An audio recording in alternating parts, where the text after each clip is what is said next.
नमस्कार, आप देख रहे हैं आवाज और मैं हूं वीना सिंह। अंबिकापुर में कोरोना से बिगड़ते हालात को देखते हुए पक्ष और विपक्ष एक हो गए हैं। लॉकडाउन लगाने की मांग को लेकर कांग्रेस और विपक्षी दल बीजेपी दोनों कलेक्टर से मिलने पहुंचे थे, लेकिन सरगुजा कलेक्टर ने स्पष्ट कर दिया कि जिले में लॉकडाउन लगाने जैसी स्थिति नहीं बनी है। कोरोना से निपटने के लिए प्रशासन ने तमाम व्यवस्थाएं कर रखी हैं। अंबिकापुर में ऐसा नजारा कम ही देखने को मिलता है जब पक्ष और विपक्ष किसी मुद्दे को लेकर एकजुट नजर आए, लेकिन कोरोना की दूसरी लहर ने कांग्रेस और विपक्षी दल बीजेपी को एकजुट होने के लिए मजबूर कर दिया है। दरअसल जिले में रोजाना कोरोना संक्रमित मरीजों का आंकड़ा बढ़ रहा है। प्रतिदिन 200 से अधिक मरीज मिल रहे हैं। बढ़ते संक्रमण को देखते हुए शहर सरकार और विपक्षी दल बीजेपी ने भी चिंता जताई है। शहर में बनी गंभीर स्थिति को देखते हुए नगर निगम में कांग्रेस एवं बीजेपी के बीच एक बैठक का आयोजन हुआ। 2 घंटे तक चली बैठक के बाद लॉकडाउन लगाने की मांग को लेकर कांग्रेस और बीजेपी के नेता सरगुजा कलेक्टर संजीव कुमार झा से मिलने पहुंचे थे। इस दौरान तालाबंदी और कोरोना के सामुदायिक विस्तार से निपटने के लिए तमाम व्यवस्थाओं को लेकर लगभग 1 घंटे तक जनप्रतिनिधियों और कलेक्टर के बीच चर्चा हुई। लेकिन जिले में बढ़ते कोरोना संक्रमण के बीच कलेक्टर संजीव कुमार झा ने स्पष्ट कर दिया कि जिले में लॉकडाउन लगाने जैसे हालात नहीं बने हैं। यदि प्रशासन ने लॉकडाउन लगाने का निर्णय ले भी लिया तो इसका सीधा असर टीकाकरण पर पड़ेगा और लॉकडाउन भी असरदार नहीं होगा। वहीं कांग्रेस और विपक्षी दल बीजेपी का कहना है कि 500 की संख्या का इंतजार क्यों किया जाए। जो हालात कोरोना को लेकर जिले में निर्मित हुए हैं, यह काफी भयावह है। यदि समय रहते सख्त निर्णय नहीं लिया गया तो आने वाला समय और भी घातक साबित हो सकता है। दोनों प्रमुख दलों के नेताओं का कहना है कि रोजाना मिल रहे 250 की संख्या पर ब्रेक लगाना जरूरी है। यदि तालाबंदी से कोरोना के विस्तार पर ब्रेक लगता है तो तालाबंदी भी जरूरी है। लेकिन 1 घंटे तक चली बैठक के दौरान कलेक्टर ने कोरोना की दूसरी लहर से निपटने के लिए प्रशासन द्वारा बनाई गई रणनीतियों को विस्तार पूर्वक दोनों दलों के नेताओं को साझा किया। यही नहीं, कलेक्टर ने जनप्रतिनिधियों को आश्वासन दिया कि जो भी कमियां रह गई हैं उसे भी पूरा किया जा रहा है। कलेक्टर की रणनीति को सुन लॉकडाउन लगाने की मांग को लेकर कलेक्टर से मिलने पहुंचे जनप्रतिनिधि भी संतुष्ट नजर आए। बहरहाल अब यह तो स्पष्ट हो गया है कि जिले में लॉकडाउन नहीं लगेगा जब तक सरगुजा कलेक्टर खुद तालाबंदी को लेकर सख्त निर्णय नहीं ले लेते। कांग्रेस की टीम नहीं है, पूरे शहर के मानिंद लोग हैं, जिसमें भाजपा के भी सभी सीनियर जनप्रतिनिधि हैं और कांग्रेस के भी सभी जनप्रतिनिधि हैं। और शहर को और आगे हम कोरोना में संख्या ना बढ़ाएं, इस बारे में हम लोग क्या किया जा सकता है, इस बारे में हम लोगों ने बैठ कर चर्चा किया है और अभी कलेक्टर साहब से भी बात करने जा रहे हैं हम लोग। और अपनी बात मैं एज अ मेडिकल पर्सन भी और एज अ फर्स्ट सिटीजन भी मैं बोलना चाहूँगा कि हम 500 संख्या होने का क्यों इंतज़ार करें। कोरोना के संबंध में आज दोनों ही दल के प्रमुख लोग एक साथ आए थे और जिला प्रशासन को इस संबंध में हम लोगों के द्वारा भी चिंता व्यक्त की गई है कि जिस तरीके से प्रतिदिन 250 की संख्या में कोरोना के पेशेंट आ रहे हैं तो ये स्थिति वास्तव में भयावह है और चिंताजनक है। और इस कहीं यह भी जानकारी आ रही है कि जो व्यवस्था में जो कमियां हैं उसको भी दूर करने की ज़रूरत है कि आने वाले समय में अगर लॉकडाउन की भी स्थिति आती है तो उसके लिए भी हम सारे लोग सहमत हैं कि किसी तरीके से ये चैन टूटे। लेकिन जिला प्रशासन भी इस मामले में काफ़ी गंभीर है, संवेदनशील है और वो कई पहलुओं पे हम लोगों से विस्तार से वो चर्चा भी की है। उनके द्वारा ये कहा गया है कि अगर लॉकडाउन अगर करेंगे तो वैक्सीनेशन की जो स्थिति है, बाकी जो ज़िले हैं जो जहाँ से आना जाना प्रभावित हो जाएगा और अगर उस पर हम रोक नहीं लगा पाएंगे तो लॉकडाउन का भी मजाक उड़ेगा। हम लोगों का जो राय था कि दोनों ही पक्ष के लोगों का राय था कि जो अभी स्थिति बन रही है, अब 250 पेशेंट अगर आ रहे हैं तो 500 पेशेंट का इंतजार नहीं करना चाहिए बल्कि लॉकडाउन लगा देना चाहिए। हम लोग विपक्ष की ओर से गंभीर हैं। हम लोग चाहते थे कि लोग सुरक्षित रहें। शहर में जो कोरोना फैल रहा है बहुत तेज़ी से, उस पर रोक लगे और एक ही उपाय हम लोगों को दिख रहा था कि यदि लॉकडाउन लगेगा और 10 दिन के लिए 14 दिन के लिए तभी महामारी पे कंट्रोल किया जा सके। नहीं तो लोग क्या है कि लोग डर के मारे पुलिस प्रशासन से डर के मास्क तो लगा रहे हैं लेकिन उसके बाद फिर मास्क हटा देते हैं फिर, और बाकी जो सुरक्षा के उपाय हैं उस पर ध्यान नहीं दे रहे हैं। तो इससे आम नागरिक चिंतित हैं और इस विषय को लेकर हम लोग कलेक्टर साहब से आज चर्चा किए हैं। अभी नगर निगम से और वहाँ के शहर के कुछ गणमान्य प्रतिनिधि यहाँ पर आए हुए थे और उनके द्वारा जो कोरोना के वर्तमान स्थिति है उसके संबंध में चर्चा की गई। उनकी कुछ चिंता थी, उसमें एक चिंता उनकी ये भी थी कि यहाँ पर शहर की स्थिति ऐसी है कि उनको लॉकडाउन लगाया जाए शहर में। उनसे बड़े विस्तार से बात हुआ है और उनको ये बताया गया कि हमारे पास क्या क्या संसाधन वर्तमान उपलब्ध हैं, हमारे कितने बेड्स अवेलेबल हैं, ऑक्सीजनेटेड बेड कितने हैं, और अभी हमारे पास वैसी परिस्थिति नहीं है कि लॉकडाउन लगाया जाए। स्थिति पूरे नियंत्रण में है और भविष्य में और कैसे प्लानिंग हो, कहाँ कहाँ हम लोग फैसिलिटी बढ़ा सकते हैं, इसके बारे में उनसे चर्चा। अंबिकापुर में एक निजी कंपनी धारा 144 का उल्लंघन करते आवाज के कैमरे में कैद हुई है। जब कंपनी के संचालक से धारा 144 के उल्लंघन पर सवाल पूछा गया तो वो नियम कानून बताने लगे। वहीं जब इस मामले की जानकारी प्रशासन तक पहुंची तो प्रशासन ने उक्त कंपनी के कार्यालय में ताला लगा दिया है।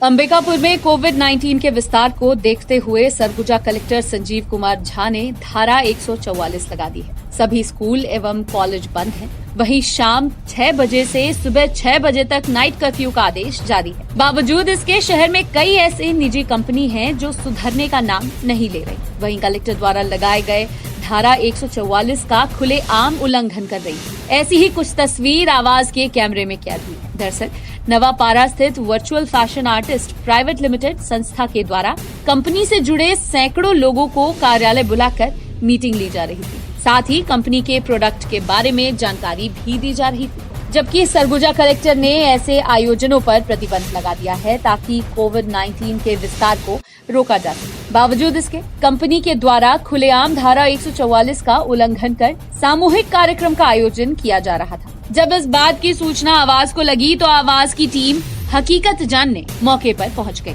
वहीं जब कंपनी के संचालक से धारा 144 के उल्लंघन पर सवाल पूछा गया तो वह नियम कानून बताने लगे। वहीं जब इस मामले की जानकारी हमने प्रशासन को दी तो प्रशासनिक टीम भी तत्काल मौके पर पहुंच गई। इधर प्रशासनिक टीम ने जांच के दौरान पाया कि संस्था के द्वारा धारा 144 का उल्लंघन किया जा रहा है, जबकि भारी संख्या में एकत्रित होकर सभी कलेक्टर द्वारा जारी नियम को तोड़ रहे हैं। इसके बाद प्रशासन ने कार्रवाई करते हुए संस्था में ताला लगा दिया है। वहीं नियम का उल्लंघन करने वाली उक्त कंपनी के खिलाफ कानूनी कार्यवाही भी की जा रही है। धारा 144 सर मेरे जानकारी से बाहर में जैसे दंगा फसाद होता है या कुछ होता है तो भीड़ इकट्ठा नहीं करना है। बाकी आप धारा 144 के तहत हमारे जानकारी में जहाँ तक मेरे को हो सकता है जानकारी है उस हिसाब से हम यहाँ पे सोशल डिस्टेंसिंग का पालन कर रहे हैं। धारा 144 के तहत नहीं आ रहा है, पता है जी। लेकिन स्कूल कॉलेज यहाँ नहीं है। स्कूल कॉलेज का मैटर दूसरा है। हमारा संस्था जो है बिजनेस कर रहा है, बिजनेस संस्था है। जैसे दुकान में भी लोग कितने मेगा शॉप में जाइए यार कहीं जाइए वहाँ भी भीड़ आपको देखने को मिलेगा। तो वही काम हो रहा है, ये दूसरा तरीके से काम हो रहा है। हमारा काम दूसरा तरीका है। बाकी हम बिजनेस कर रहे हैं, कोई कॉलेज या स्कूल नहीं है हमारा। सर सोशल डिस्टेंसिंग का पालन कर रहे हैं सर। हम दूर दूर होके काम कर रहे हैं और लोग फ़ोन में काम कर रहे हैं। बाकी हम हो सकता है जितना कर रहे हैं, लोग मास्क लगा रहे हैं हर कोई। ये नवापारा में एक वर्चुअल फैशन करके संस्था है जहाँ पे शिकायत मिली थी कि सोशल डिस्टेंसिंग का पालन किए बिना कोई सभा की जा रही है। तो इसकी जांच की गई और कार्रवाई में पाया गया कि वाकई में यहाँ पे लगभग 100 के आसपास लोग एकत्रित हुए थे। तो इनके ऊपर पंचनामा लेखबद्ध करके कार्रवाई की जा रही है। अभी फ़िलहाल तो इनका जो है वीडियो रिकॉर्डिंग वगैरह करके पंचनामा और बयान वगैरह लिया गया है। अब प्रतिवेदन अग्रेषित किया जाएगा, फिर कार्रवाई की जाएगी। यहाँ पे अभी शुरुआती पूछताछ में पता चला है कि ये एक वाइटैलिटी नाम के कपड़े के ब्रांड के डिस्ट्रीब्यूशनशिप है। स्वास्थ्य के क्षेत्र में सरगुजा को एक और बड़ी उपलब्धि मिली है। जिले के प्राथमिक स्वास्थ्य केंद्र रघुनाथपुर व प्राथमिक स्वास्थ्य केंद्र लुंड्रा को भारत सरकार के द्वारा national quality assurance standard certificate प्रदान किया गया है। स्वास्थ्य के क्षेत्र में सरगुजा ने ऊंची छलांग लगाई है। सरगुजा जिले के प्राथमिक स्वास्थ्य केंद्र रघुनाथपुर व प्राथमिक स्वास्थ्य केंद्र लुंड्रा को भारत सरकार के स्वास्थ्य व परिवार कल्याण मंत्रालय की ओर से national quality assurance standard certificate प्रदान किया गया है। सरगुजा के इतिहास में यह पहला अवसर है जब किसी शासकीय अस्पताल को गुणवत्ता परक स्वास्थ्य सुविधा और राष्ट्रीय स्वास्थ्य मानकों पर 100% खरा पाया गया है। स्वास्थ्य मंत्री टी.एस. सिंहदेव ने इस गौरवपूर्ण उपलब्धि पर प्रसन्नता जाहिर की है। प्राथमिक स्वास्थ्य केंद्र रघुनाथपुर की चिकित्सा अधिकारी डॉक्टर राहेला समरीन व लुंड्रा प्राथमिक स्वास्थ्य केंद्र के चिकित्सा अधिकारी वर्तमान में बीएमओ का कामकाज देख रहे डॉक्टर इमरान के नेतृत्व में सरगुजा ने यह उपलब्धि हासिल की है। भारत सरकार के स्वास्थ्य व परिवार कल्याण मंत्रालय के दिशा निर्देशन में गुणवत्ता परक स्वास्थ्य सुविधा के लिए national health system resource centre द्वारा national quality assurance standard certificate जारी किया जाता है। छत्तीसगढ़ प्रदेश में सबसे पहले सरगुजा जिले के प्राथमिक स्वास्थ्य केंद्र रघुनाथपुर व लुंड्रा ने बेहतर स्वास्थ्य सुविधाओं की वजह से इस सर्टिफिकेट के लिए आवेदन किया था। दोनों प्राथमिक स्वास्थ्य केंद्र के आवेदन को स्वीकार कर भारत सरकार द्वारा मूल्यांकन के लिए टीम का भी गठन कर दिया गया था। मार्च 2020 में 16 से 19 तारीख के बीच टीम आने वाली थी। फ्लाइट से आने जाने का टिकट भी हो गया था, लेकिन कोरोना संक्रमण की वजह से भौतिक सत्यापन नहीं हो सका था। उसके बाद छत्तीसगढ़ के दूसरे प्राथमिक स्वास्थ्य केंद्रों ने भी इस सर्टिफिकेट के लिए आवेदन प्रस्तुत किया था। इसी वर्ष 19 व 20 फरवरी को प्राथमिक स्वास्थ्य केंद्र रघुनाथपुर तथा 22 व 23 फरवरी को प्राथमिक स्वास्थ्य केंद्र लुंड्रा में उपलब्ध सुविधाओं संसाधनों के अलावा स्वास्थ्य सुविधा को लेकर national health systems resource centre द्वारा गठित टीम ने जांच की थी। इस टीम में उत्तर प्रदेश, तमिलनाडु के 2 विशेषज्ञों के अलावा हरियाणा प्रदेश के एक पर्यवेक्षक की नियुक्ति की गई थी। वर्चुअल माध्यम से प्राथमिक स्वास्थ्य केंद्र रघुनाथपुर और लुंड्रा का निरीक्षण किया गया था। मानकों पर खरा उतरने की वजह से भारत सरकार के परिवार व स्वास्थ्य कल्याण मंत्रालय द्वारा दोनों अस्पतालों को खरा पाया गया। दोनों अस्पतालों को national quality assurance standard certificate के लिए चयनित कर दिया गया। नेशनल क्वालिटी एश्योरेंस स्टैंडर्ड जो NHSRC के द्वारा किया जाता है, इसमें क्वालिटी की जांच होती है। करीब 900 पॉइंट होते हैं, 6 पार्ट होते हैं, जिसको नेशनल क्वालिटी एश्योरेंस स्टैंडर्ड की टीम द्वारा एसेस किया जाता है। दिल्ली से टीम अनाउंस की जाती है। 2 एसेसर थे, 1 ऑब्जर्वर थे, उनके द्वारा वर्चुअल असेसमेंट किया गया प्रदेश की काफ़ी PSC में।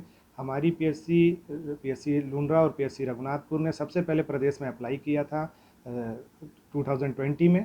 मार्च में ये टीम आने वाली थी, लेकिन उनके टिकट्स भी हो गए थे और 16 मार्च से 20 मार्च के बीच में उनको आना था, लेकिन कोविड-19 के चलते उनके फ़्लाइट्स कैंसिल हुए। फिर पुनः काफ़ी PSCओं ने अप्लाई किया, तो एक साथ फिर ये असेसमेंट हुआ और सर्टिफिकेट अभी आज प्राप्त हुए हैं। सन 2014 से ज्वाइनिंग हुई मेरी, और डॉक्टर राहला जो रघुनाथपुर की मेडिकल ऑफिसर हैं 2015 जनवरी में ज्वाइन किया। फिर साल दर साल धीमे धीमे संसाधनों को इकट्ठा करते हुए जीवनदीप समिति और अन्य खूबचंद बघेल के राशियों से उसका बेहतर इस्तेमाल करते हुए अस्पतालों में साफ़ सफाई, HR, फर्नीचर वर्क और लाइट, इन सब का इंतज़ाम किया गया। और मरीजों को बेहतर सुविधा मिल सके उनके लिए चादर है, तकिए हैं, उनकी वार्डों की साफ़ सफाई, उन सब को इकट्ठा करते हुए 900 पॉइंट्स जो NHSRC के द्वारा जो इनका सर्टिफिकेट हासिल करने के लिए उनके ऊपर काम किया गया और फिर बेहतर प्रदर्शन करते हुए सर्टिफिकेट प्राप्त हुआ है। ये हमारे पूरे ज़िले के लिए, स्वास्थ्य विभाग के लिए बहुत बड़े गर्व की बात है कि उन्होंने ये माइलस्टोन अचीव किया है। वहाँ के लोग बधाई के पात्र हैं, पूरी टीम, और काफ़ी अच्छे वहाँ पर जो डॉक्टर्स हैं, उनकी जो टीम है काफ़ी अच्छे हैं, लगातार अच्छा काम कर रहे हैं। मैं उनको पूरी टीम को बधाई देता हूँ। सर, अंबिकापुर में कोविड-19 के खतरे को देखते हुए गुदरी बाजार को कला केंद्र मैदान में प्रशासन ने शिफ्ट कर दिया है, लेकिन पहले दिन कला केंद्र मैदान में भारी अव्यवस्था देखने को मिली। जगह को लेकर सब्जी व्यवसायी एक दूसरे से झगड़ते नजर आए, तो वहीं दूसरी ओर तपती धूप में दूर दराज से आए ग्रामीण छाते की छांव में सब्जी बेचते दिखे।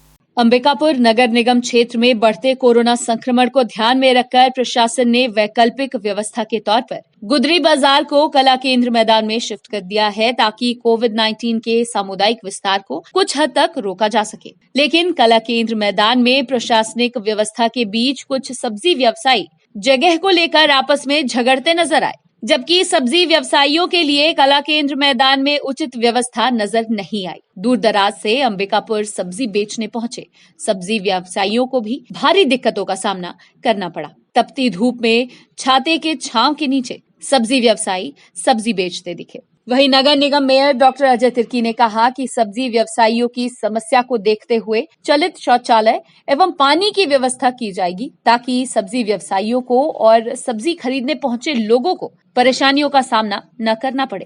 कहाँ लाया है? दरीमा से। अच्छा, कहाँ बेचा था? भाजी। तो कैसे, तो जगह मिली से कि नहीं मिली से? मिली से। तो कैसे कब्जा करते हैं, कैसे, तो परेशानी हुई कहीं? तो मतलब हो जाही परेशानी भैया। कैसे हुई? वही तो जगह से हटावा बोली।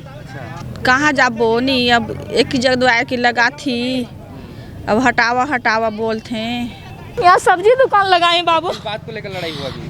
मैं यहाँ से आया ना, मेरे को बोला कि सावर दे दीजिए, थोड़ा सा खोदना है। एक लेडीज आई थी, एक आदमी आया था, तो मैं ले जाइए, दूसरे को साबर मैं भी मांग के लाई हूँ, तो नहीं दे दीजिए मैं पहुँचा दूंगा। अभी वो मांगने आया तो मैं बोली बेटा मांग के आ रही, मैं गई मांगने के लिए, इसको नहीं भेजी मैं, तो बोला नहीं दूंगा, ज़्यादा बोलिएगा तो मारूंगा बोल रहा।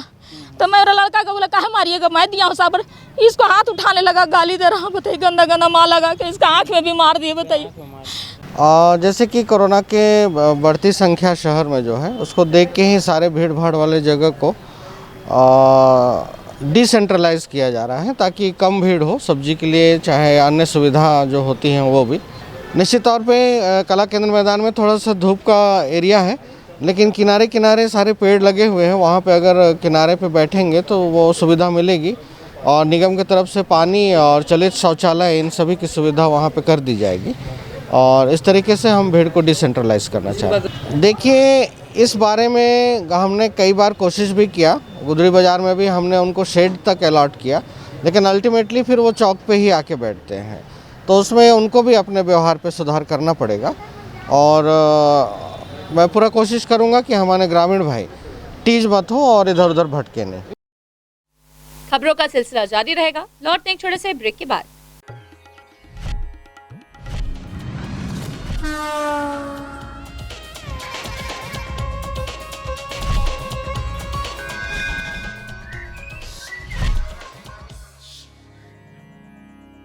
वीएम इंटरनेट सर्विस शहर का सबसे सस्ता high speed fibre internet service 100 MBPS मात्र 700 रुपए में विद टैग। तो चाहे वर्क फ्रॉम होम हो या ऑनलाइन क्लास, याद रखें वीएम इंटरनेट सर्विस। अधिक जानकारी के लिए संपर्क करें Vande Mahamaya cable network, VM internet service, Alaknanda complex, प्रथम तल, अग्रसेन चौक, अंबिकापुर, सरगुजा। Mobile number 9111785555 7440765555।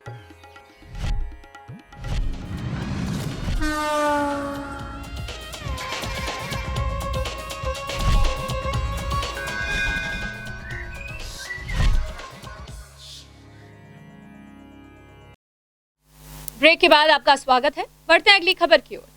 अंबिकापुर में कोरोना की दूसरी लहर भारी पड़ती दिख रही है। रोजाना सैकड़ों की संख्या में कोरोना से संक्रमित मरीज मिल रहे हैं।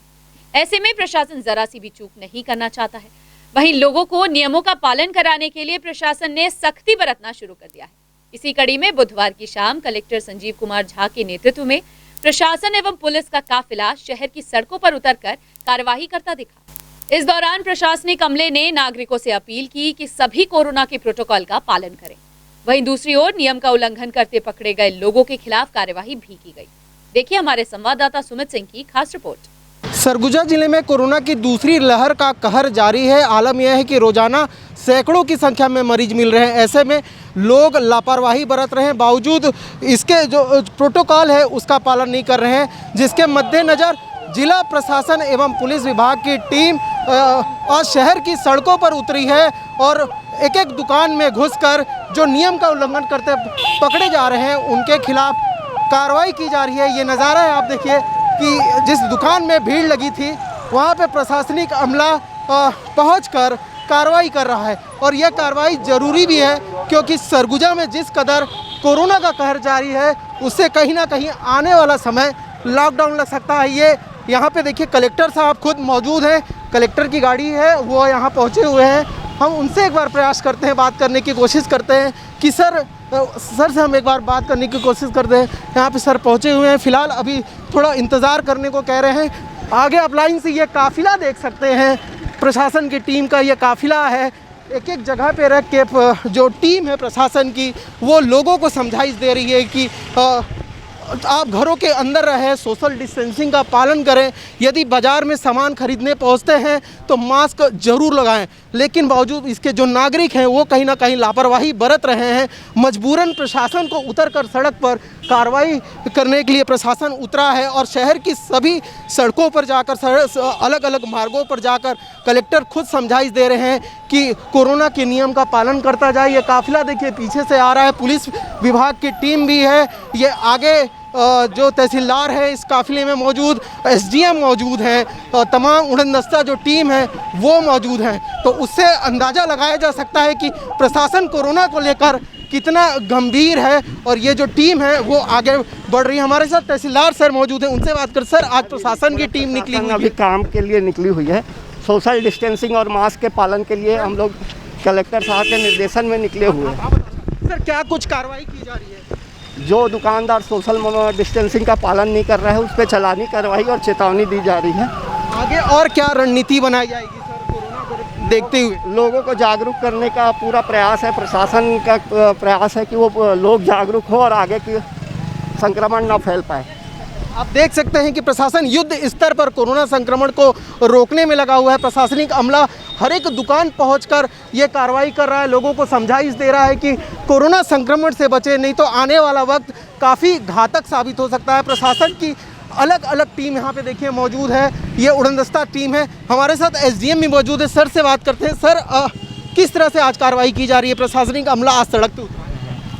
बस जिन्होंने मास्क नहीं लगाया उन्हें समझाइश दी जा रही है कि मास्क लगाइए, सोशल डिस्टेंस मेंटेन कीजिए।